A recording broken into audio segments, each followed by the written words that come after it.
was going off on throwing my temper tantrum about Dave getting fired and using that to throw rocks at the CrossFit HQ house.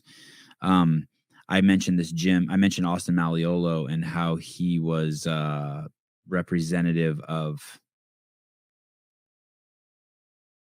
all the affiliates in North America. He has some job where basically if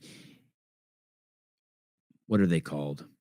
There's these people's like there are these people. The United States is divided up into quadrants or sectors, and each of those sectors has their own affiliate rep, and I guess they're one of the affiliate owners, and then they all report up to Austin Malleolo, and then Austin reports to Gary Gaines.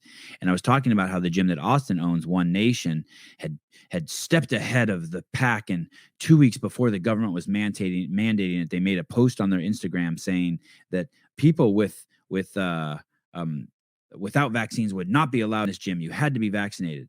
And I guess I was wrong about that. Not about the fact that you had to have a vaccine, but the fact that Austin owned the gym. You really do have to have a vaccine to get into that gym. And they really did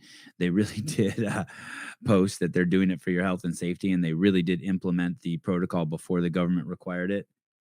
Like a bunch of goofballs, like a bunch of Nazis.